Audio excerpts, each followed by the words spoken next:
Assalamualaikum warahmatullahi wabarakatuh. Alhamdulillahi rabbil alamin, Ar-Rahmanir Rahim, Maliki yaumiddin. Iyyaka na'budu wa iyyaka nasta'in. Asyhadu an la ilaha illallah wa asyhadu anna Muhammadan abduhu wa rasuluh. Allahumma salli wa sallim wa barik ala Muhammad wa ala alihi wa ashabihi ajma'in. A'udzu billahi minasyaitonir rajim. Bismillahirrahmanirrahim. Tabarakalladzi biyadihil mulku wa huwa ala kulli syai'in qadir. Alladzi khalaqal mauta wal hayata liyabluwakum ayyukum ahsanu amala. Wa huwal azizul ghafur. Wa qala Allah ta'ala, innama amrun idza arada syai'an qula lahu kun fayakun. Rabbi shrah li sadri wa yassir li amri wahlul 'uqdatam min lisani yafqahu qawli.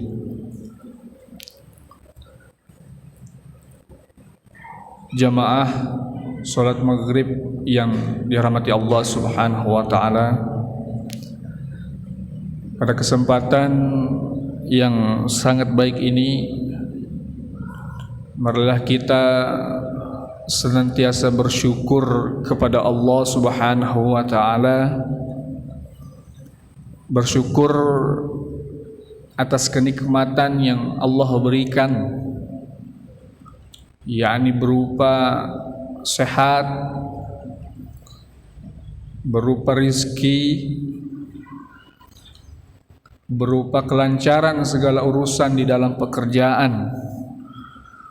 Dan salah satu yang paling patut kita syukuri, yakni kita masih diberikan oleh Allah Subhanahu wa taala ketetapan iman, sehingga masih diberikan oleh Allah Subhanahu wa taala atau masih bergelar sebagai seorang muslim ataupun seorang mukmin.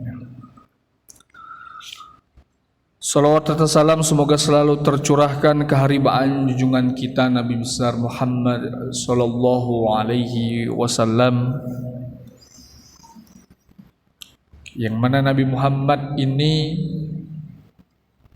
menjadi suri tauladan yang paling utama bagi kita dalam rangka membentuk pribadi kita menjadi muslim atau muslim sejati.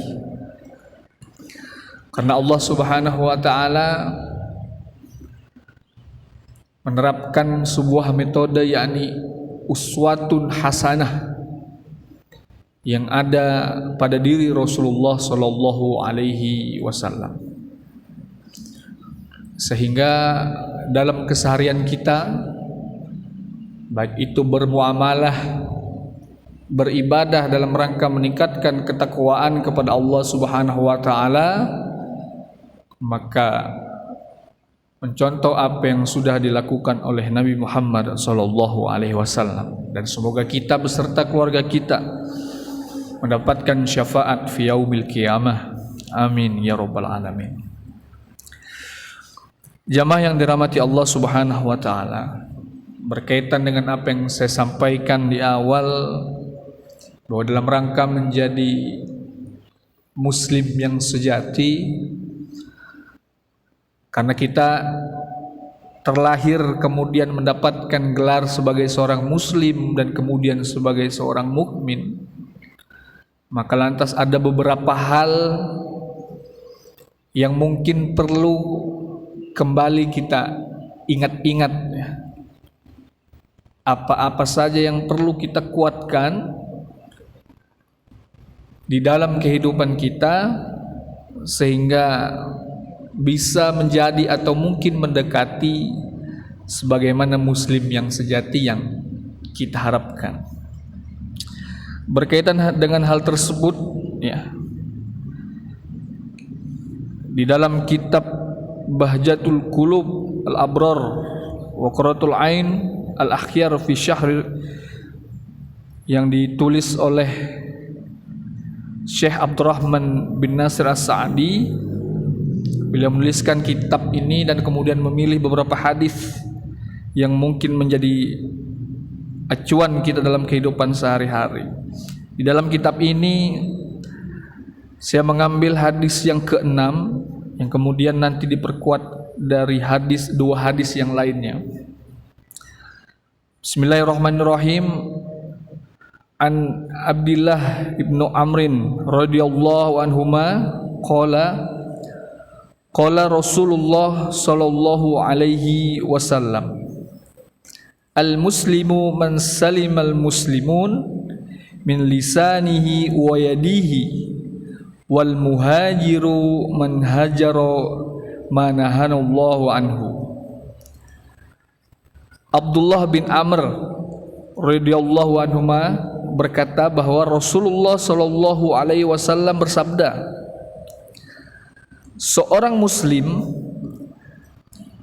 siapa yang disebut seorang muslim adalah orang yang membuat kaum muslimin yang lainnya itu selamat dari lidah dan tangannya. Sedangkan seorang muhajir adalah orang yang meninggalkan larangan Allah Subhanahu wa taala. Muttafaqun alaih. Nah, kemudian diperkuat lagi di dalam hadis selanjutnya yang diriwayatkan oleh At-Tirmizi dan An-Nasa'i, wa dzada Tirmizi wan Nasa'i wal mu'minu man aminahu nasu ala dimaihim wa amwalihim. Dan seorang mukmin itu adalah orang yang dipercaya manusia dalam perkara darah dan harta mereka. Kemudian dilanjutkan oleh Al-Baihaqi juga menambahkan bahwa dan seorang mujahid adalah orang yang memerangi nafsunya dalam rangka ketaatan kepada Allah Subhanahu wa taala. Ketiga hadis ini sahih, ya. Yang pertama itu muttafaqun alaih di beberapa kitab, kemudian At-Tirmizi hadis yang kedua, dan yang ketiga adalah hadis riwayat Ahmad nomor 21. Kalau kita melihat dari ketiga hadis ini, di hadis yang pertama, ya, Nabi Muhammad berbicara terkait dengan identitas sebagai seorang muslim dan juga orang yang hijrah. Dan kemudian dari situ dalam rangka meningkatkan keimanan kepada Allah, maka di dalam hadis yang kedua dituliskanlah orang yang mukmin itu adalah orang yang dipercaya dalam perkara darah dan harta mereka. Nah, nanti kita lihat penjelasannya. Jadi di dalam hadis ini setidaknya ada 4 perkara yang mungkin kita perlu refleksikan kembali berkaitan dengan identitas kita, bagaimana posisi kita ketika menjadi seorang muslim, kemudian apa yang dikatakan sebagai seorang mukmin, kemudian apa yang dikatakan sebagai muhajir, dan yang terakhir bagaimana yang dikatakan sebagai mujahid. Pada dasarnya di dalam hadis ini, ya, yang disebutkan tadi itu merupakan istilah-istilah yang orientasinya adalah untuk menuju kebahagiaan dunia maupun kebahagiaan akhirat. Nah, maka Rasulullah menyebutkan pengertian-pengertian di dalam hadis tersebut, ya, secara komprehensif dan secara sempurna. Semuanya dari ketiga hadis itu berkaitan dan saling menguatkan. Jamaah yang dirahmati Allah Subhanahu wa taala, yang pertama yang ditegaskan di sini adalah identitas sebagai seorang muslim. Kadang-kadang kita ini memang perlu diingatkan. Kadang-kadang ada yang bilang, wah, saya ini Islam KTP aja, tapi aplikasinya. Maka sikap pesimisme tersebutlah yang perlu kita kita hilangkan. Dalam kitab ini dijelaskan muslim itu adalah orang yang berbuat atau membuat kaum muslimin itu selamat dari lidah dan tangannya. Ini redaksi hadisnya. Kenapa demikian? Dikarenakan Islam yang hakiki adalah berserah diri kepada Allah, kemudian menyempurnakan peribadatan kepadanya, melaksanakan hak-hak Allah dan hak-hak sesama kaum muslimin. Nah, yang pertama, saling menyelamatkan daripada lisan. Jadi secara tidak langsung itu kita mendapatkan ciri-ciri seorang muslim itu senantiasa menjaga lisan. Yang orientasinya itu ada dua, untuk menyelamatkan diri kita dunia akhirat dan juga menyelamatkan orang lain dunia akhirat. Yang pertama, untuk menyelamatkan diri kita. Contoh kecil yang ada di dalam lisan kita itu adalah berkata-kata jujur dan kemudian lawannya adalah berkata bohong. Nah, ini senantiasa kita jaga ya, agar tidak menjadi kebiasaan. Nah, maka kadang orang sering mengatakan istilah, wah udah biasa itu, sudah biasa. Nah, ini hati-hati. Justru hal tersebutlah nanti yang akan menjadikan seseorang itu di luar kebiasaan. Dalam konteks kebiasaannya orang muslim itu tidak gampang berdusta atau berbohong. Itu berkaitan dengan diri kita. Kemudian lisan berkaitan dengan orang lain. Ketika kita mengajak orang lain untuk berbuat sesuatu, kemudian yang tadi dijelaskan lidah dan tangannya, maka tangan ini diumpamakan atau dijelaskan sebagai perilaku kita selama di dunia. Bagaimana ciri-ciri seorang muslim ketika diberi amanah di dunia? Makanya tidak ada yang sanggup menerima amanah di dunia ini sebagai khalifah di muka bumi kecuali manusia. Nah, maka dengan tangannya lah manusia ini bisa berbuat baik, bisa juga berbuat buruk. Maka kita kembalikan ketika seorang muslim itu apakah dia berbuat baik atau berbuat buruk. Kembalikan lagi kepada uswatun hasanah. Siapa? Rasulullah Shallallahu Alaihi Wasallam. Kemudian dijelaskan keislaman seseorang tidak akan sampai pada titik kesempurnaan sampai dia mencintai kaum muslimin sebagaimana dia mencintai dirinya sendiri. Makanya para ulama mengatakan itu sesama muslim ini seperti satu kesatuan batang tubuh manusia. Kalau kepala yang sakit, maka kemudian hati dan tangan ini bergerak untuk mencarikan obatnya. Ketika tangan kiri sakit, maka tangan kanan akan memberikan bantuan. Begitupun dengan yang lainnya. Maka satu kesatuan ini diikat dengan apa? Dengan kalimat tauhid. Asyhadu an la ilaha illallah wa asyhadu anna Muhammadan abduhu wa rasul. La ilaha illallah. Inilah yang akan mengikat kita sehingga seharusnya muncul rasa kecintaan kita kepada sesama muslim. Tetangga kita terkena musibah, maka kita harus tergerak, minimal kita mendoakan. Di dalam kitab yang lain itu dijelaskan, kalau kita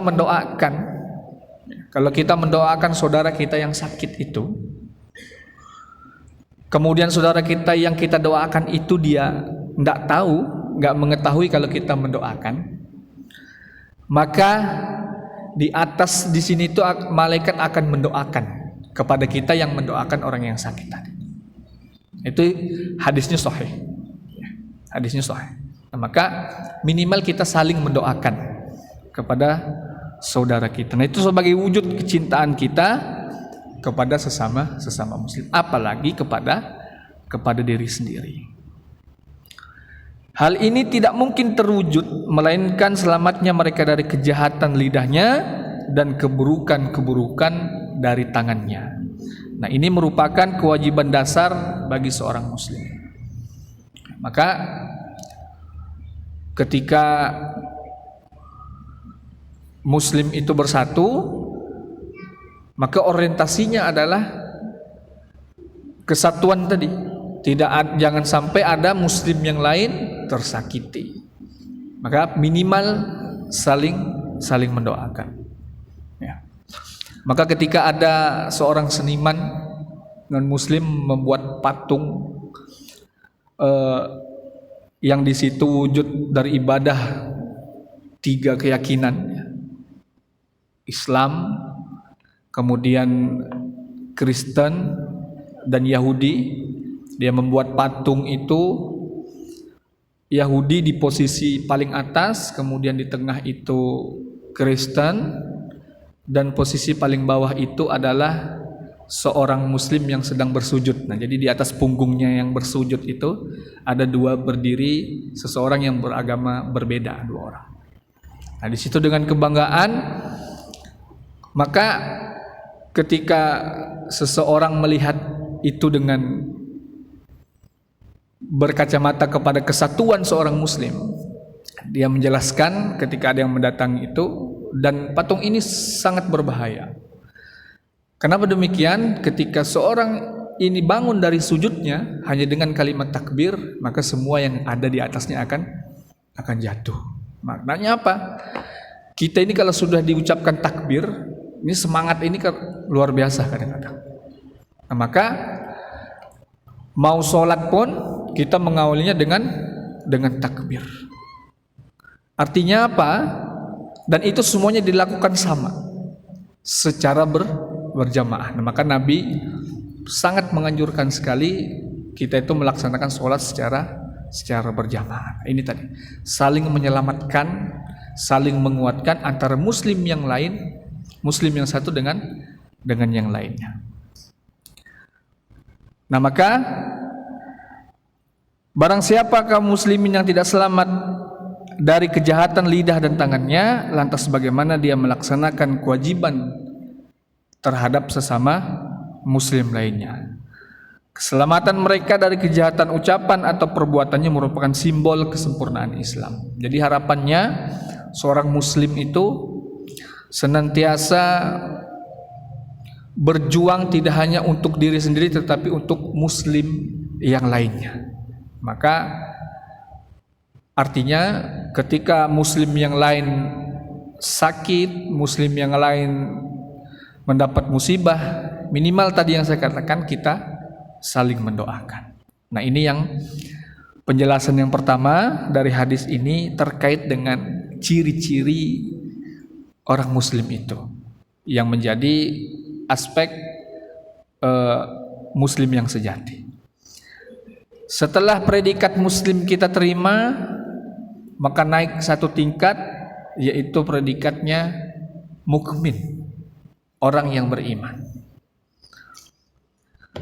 Nabi Muhammad SAW menafsirkan bahwa orang mukmin adalah orang yang dipercaya manusia dalam perkara darah dan harta mereka. Kenapa demikian? Karena apabila iman mengalir dan memenuhi hati, ia akan mengharuskan pemiliknya melaksanakan hak-hak iman.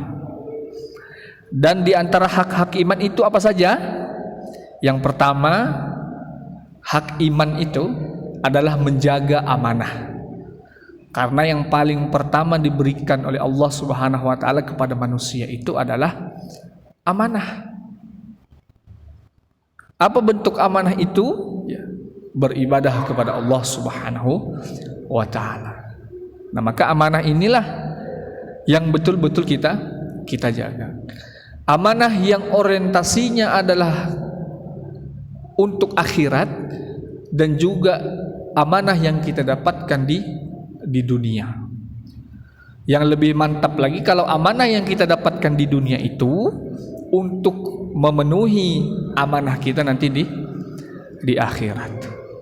Nah, maka ketika mendapatkan jabatan, mendapatkan harta, mendapatkan kesehatan, mendapatkan rizki, betul-betul kita kembalikan semuanya hanya kepada Allah Subhanahu wa ta'ala.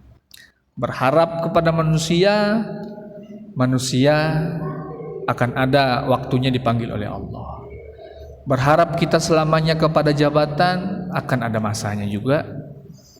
Berharap kita kepada harta kita, maka ketika kita menghembuskan nafas terakhir, tidak ada satupun harta kita itu yang dapat menjamin untuk tertundanya kematian di hadapan Allah Subhanahu wa ta'ala. Nah, maka amanah itu perlu kita jaga. Amanah ibadah, menjaga kualitas ibadah kita kepada Allah Subhanahu wa ta'ala, menjaga pengetahuan keagamaan kita yang menjadi tameng untuk menjaga diri kita dan keluarga kita dari serangan-serangan yang mungkin tidak kita sadari. Serangan-serangan saat ini ya kerusakan moral, penggurusan akidah yang bisa saja memungkinkan itu membuat jarak antara kita kepada Allah Subhanahu wa ta'ala. Iman semakin kurang, kualitas ketakwaan kepada Allah juga semakin kurang. Nah, maka perlu kita jaga amanah itu. Dan dengan segala kerendahan kita, dosa yang kita perbuat di hadapan Allah Subhanahu wa ta'ala, karena sifat Rahman dan Rahimnya, sampai saat ini kita masih diberikan amanah itu yang Allah berikan kepada kita. Nah, maka kita jaga amanah itu sebagai ciri orang mukmin tadi, atau sebagai hak-hak iman. Kemudian yang kedua, selain menjaga amanah, kita juga dituntut untuk benar di dalam bermuamalah. Keseharian kita, ya, apakah muamalah kita ini, perbuatan kita, muamalah itu amalan, ya, amala ya'milu, muamalatan. Jadi perbuatan-perbuatan kita, amalan kita di dunia ini, orientasinya sebenarnya hanya dua, hablum minallah dan hablum minan nas. Ketika muamalah kita ini di hadapan manusia itu baik, tidak saling bermusuhan, saling bersama dalam perbedaan dan lain sebagainya, maka hablum minan nas itu yang kita perbaiki, berkualitas. Bagaimana dengan hablum minallah? Kewajibannya mungkin hanya 5 waktu saja, tetapi yang lainnya, apakah kita hanya menggugurkan kewajiban cukup 5 waktu yang menjadi kewajiban? Bagaimana dengan sunnahnya? Bagaimana dengan amalan-amalan yang diajarkan oleh Nabi, yang diajarkan oleh para sahabat? Maka hablum minallah, hubungan kita kepada Allah Subhanahu wa ta'ala itu yang tahu ya diri kita masing-masing kualitasnya. Contohnya misalkan kita ada masalah, saya yakin semua orang yang hidup itu pasti ada masalah, tinggal besar kecilnya masalah, kemudian cara menghadapi masalah. Nah, hablum minallah, bagaimana permasalahan itu senantiasa kita libatkan Allah Subhanahu wa ta'ala untuk menyelesaikannya. Karena sejatinya yang menciptakan masalah itu adalah Allah, dan menciptakan solusinya juga adalah Allah Subhanahu wa ta'ala. Hablum minan nasnya baik, hablum minallahnya baik, insya Allah apa yang kita harapkan, yang kita inginkan itu diberikan oleh Allah Subhanahu wa ta'ala.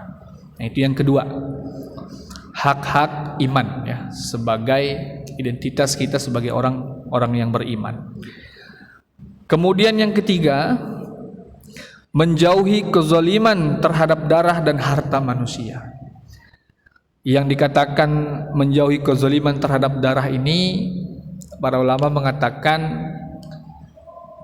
menjaga muslim dan orang lain agar kita tidak saling melakukan pertumpahan darah, tidak gampang untuk melakukan pembunuhan, tidak gampang menghalalkan darah orang lain hanya karena perbedaan dan lain-lain.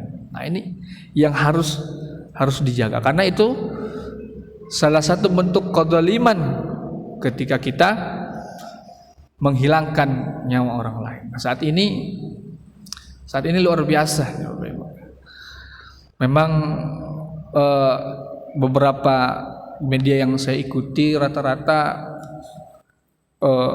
kekuatan keimanan itu mempengaruhi apa yang menjadi perilaku manusia. Bagaimana tidak seorang ayah yang rela membunuh anak kandungnya kemudian dibuang ke sungai itu. Dan saya tidak pernah sampai nalar saya untuk berpikir sampai ke sana. Ini maka yang bisa menjaga ini adalah kualitas keimanan kita pada Allah Subhanahu wa taala. Maka jangan sampai berjarak kita dengan Allah Subhanahu wa taala itu. Kemudian harta manusia. Mana yang hak anak yatim, mana yang hak fakir miskin. Maka kita harus memetakan itu dari apa yang Allah Subhanahu wa taala berikan kepada kita sampai dengan hari ini. Alhamdulillah mungkin dikasih kesehatan, makan hari ini enak, besok enak, lancar ekonomi dan lain sebagainya. Dan kita harus ingat di dalam harta itu mungkin masih ada haknya orang lain. Nah, itu adalah ciri daripada keimanan ya, mukmin dalam rangka menjadi muslim yang sejati. Siapa yang melaksanakan hal tersebut yang tadi yang saya jelaskan, niscaya manusia akan mengenalinya dan mempercayai dalam perkara tadi. Artinya ketika kita itu baik, tidak ada kezaliman, perbaiki perilaku dan lain sebagainya, maka sesama manusia itu akan saling memandang dengan kebaikan. Tidak ada lagi kebencian, tidak ada lagi permusuhan dan lain sebagainya. Maka amanah ini ya bagian daripada iman. Kata Rasulullah, tidak ada iman bagi orang yang tidak memiliki amanah. Amanah ini kalau secara dasar kan dapat dipercaya, artinya Allah telah mempercayakan kepada kita pertama dunia ini. Bahkan malaikat pun tidak sanggup menjadi khalifah di atas muka bumi. Tidak hanya dunia tapi beserta isinya. Allah amanahkan lagi kepada kita harta. Mulai dari kendaraan, mulai dari kebun, sampai kepada Allah memberikan amanah jabatan, kedudukan. Itu semuanya amanah yang Allah Subhanahu wa taala berikan. Yang orientasinya dengan harta, dengan jabatan, dengan rizki yang Allah berikan itu tetap bertakwa kepada Allah Subhanahu wa taala. Nah, maka itu bagian daripada keimanan, menjaga amanah. Apalagi sebagai orang tua, menjaga amanah apa yang Allah berikan kepada kita, yaitu berupa keturunan. Karena merekalah yang nanti akan menjadi pewaris di dalam keimanan, ketakwaan, harta, keluarga dan lain sebagainya. Dulu ketika mereka lahir, mungkin kita yang mengenalkan kalimat tauhid kepada mereka. Ketika lahir dengan rasa bahagia kita ambil, kita gendong, kita ucapkan di telinganya la ilaha illallah. Maka nanti ketika kita menemui ajal ya, dihadapkan dengan sakaratul maut, nah mereka inilah yang hadir di samping kita. Mereka lah yang setiap hari mendoakan kita. Makanya Allahumma hawin alaina fi sakaratil maut, ya kan? Ya Allah, berikanlah kemudahan ketika menghadapi sakaratul maut. Nah, itu paling pertama yang menjadi amanah itu adalah keturunan kita. Maka amanah ini dari sisi harta, keluarga, jabatan, rizki, dan salah satu amanah yang paling utama adalah keimanan yang Allah Subhanahu wa taala berikan itu. Nah, maka ini yang kedua tadi yang dimaksud dari hadis ini. Yang tadi pertama identitas sebagai seorang muslim, yang kedua identitas kita sebagai seorang mukmin. Kemudian yang ketiga, identitas sebagai muhajir. Nabi Muhammad SAW menafsirkan bahwa hijrah yang menjadi fardu ain atas setiap orang Islam adalah hijrah meninggalkan dosa dan maksiat. Ini yang dikatakan sebagai hijrah. Secara sederhana kan hijrah itu berpindah artinya. Artinya berpindah dari perilaku berbuat dosa dan berbuat maksiat menjadi perilaku yang baik. Kalau sudah berbicara dosa ini, ya, dosa mata, dosa telinga, dosa mulut, belum lagi tangan, kaki, belum lagi dosa yang mengalir melalui harta, belum lagi dosa yang mengalir melalui jabatan. Banyak jalannya. Maka inilah yang harus kita jaga. Kemudian ketika orang itu hijrah, muhajir, menjauhi segala apa yang berpotensi berbuah dosa di hadapan Allah Subhanahu wa taala. Kemaksiatan yang dilakukan. Jadi kadang tidak disadari bahwa apa yang kita lakukan itu adalah sebuah kemaksiatan atau berbuah dosa di hadapan Allah Subhanahu wa taala. Maka para ulama menganjurkan sering-sering beristighfar, meminta maaf kepada Allah Subhanahu wa taala. Muhajir, ya. Dan kemudian di sini dikatakan tadi fardu ain, fardu ini tidak akan pernah gugur bagi seorang mukallaf, ya. Mukallaf sini dijelaskan adalah orang yang diberi beban menjalankan kewajiban syariat. Status kita ini kan muslim, kemudian naik menjadi mukmin, maka kita ini mukallaf, yakni kita dibebankan untuk menjalankan kewajiban kepada Allah Subhanahu wa taala dalam segala kondisi. Nah, maka contohnya seperti sholat itu kan, setidak mampunya kita itu, selemah-lemahnya kita, maka tetap sholat walaupun dengan menggunakan isyarat. Nah, maka kita bersyukur sekali bisa berjamaah, bisa bersua setiap waktu sholat, saling mendoakan. Itu salah satu nikmat yang besar yang tidak ternilai dari Allah Subhanahu wa taala. Alhamdulillah masih bisa berjamaah secara rutin.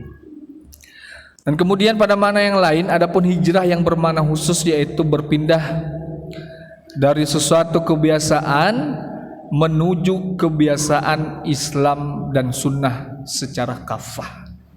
Nah, ini ada yang menjelaskan, yang mengatakan bahwa berpindah dari suatu negara kemudian menjadi negara Islam. Ada yang memahami redaksi seperti itu.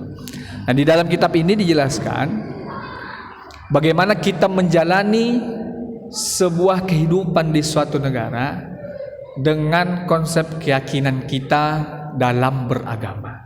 Misalkan bertemu dengan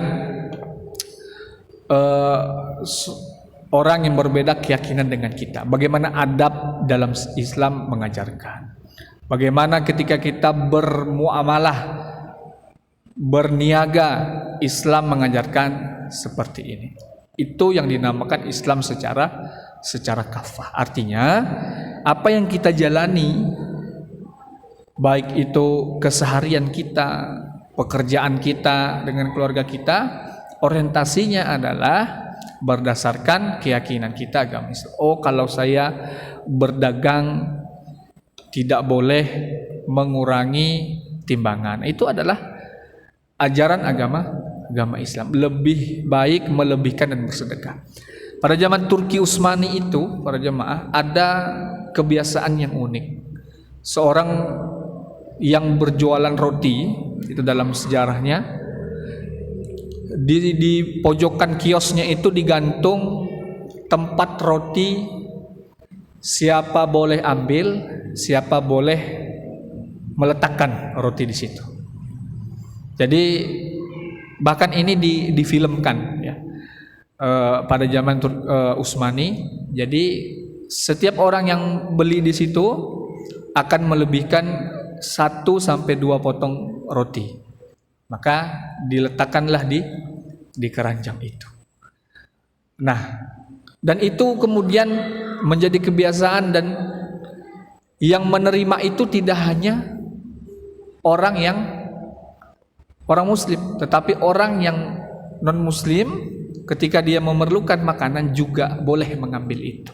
Nah, ini sekarang ini udah lumayan banyak diterapkan di masyarakat kita. Alhamdulillah, itu menjadi amalan yang luar biasa. Ketika kita memberikan makan kepada orang lain 1 bungkus nasi, maka pahalanya insya Allah bukan dihitung dari 1 bungkusnya, tapi setiap butir nasi yang kita sedekahkan itu, maka terhitung pahalanya di hadapan Allah Subhanahu wa taala. Nah, ini tadi yang dikatakan sebagai hijrah. Maka menjadi wajib bagi kita untuk meninggalkan dosa dan kemudian meninggalkan maksiat, dan meningkatkan ketakwaan kita, memperbanyak amal ibadah kita. Dan ketika nanti orientasinya adalah fi yaumil mizan, pada hari pertimbangan, timbangan buruk, timbangan baik, mana yang lebih berat. Jemaah yang dirahmati Allah Subhanahu wa taala, yang terakhir adalah mujahid. Pertama tadi muslim, naik 1 tingkat lagi menjadi orang yang beriman, yaitu mukmin, kemudian melakukan sebagai orang yang hijrah atau muhajir. Yang kedua adalah mujahid. Dikatakan bahwa mujahid adalah orang yang memerangi nafsunya dalam rangka ketaatan kepada Allah Subhanahu wa taala. Nah, ini mujahid ini yang dijelaskan di sini adalah bagaimana kita melawan hawa nafsu kita. Nafsu senantiasa condong pada sifat yang malas dan lemah dalam melaksanakan kebaikan, memerintahkan pada keburukan, dan cepat emosi ketika tertimpa musibah. Sedikit-sedikit menyalahkan Allah. Kadang-kadang berpikir bahwa Allah itu tidak adil. Nah, itu semuanya berangkat dari nafsu, ya. Nah, maka nafsu inilah yang akan kita lawan sampai kapanpun, apalagi di bulan suci Ramadan. Ya, maka keempat aspek inilah yang perlu kita ingat kembali, kita kuatkan kembali dalam rangka menjadi muslim yang sejati, ya. Bagaimana identitas muslim itu ketika berbicara dan berbuat, bagaimana identitas mukmin itu ketika diberikan amanah, bagaimana seorang muhajir itu istiqomah meninggalkan dosa dan maksiat, dan kemudian berjuang melawan hawa nafsu agar tetap istiqomah, tidak mengulangi apa yang kita perbuat. Jamaah yang dirahmati Allah Subhanahu wa taala, mungkin itu yang bisa saya sampaikan, sedikit berbagi pengetahuan terkait dengan hadis yang disampaikan oleh Rasulullah SAW ini, mengingatkan kembali kepada kita bahwa identitas kita sebagai muslim yang sejati itu adalah orientasinya adalah kebahagiaan dunia dan akhirat. Semoga kita bersama keluarga kita senantiasa diberikan kesehatan oleh Allah Subhanahu wa taala dan diberikan kekuatan untuk istiqomah menguatkan keimanan dan ketakwaan di hadapan Allah Subhanahu wa taala. Amin ya rabbal alamin. Demikian, kurang dan lebihnya mohon maaf. Wabillahi taufik wal hidayah. Wassalamualaikum warahmatullahi wabarakatuh.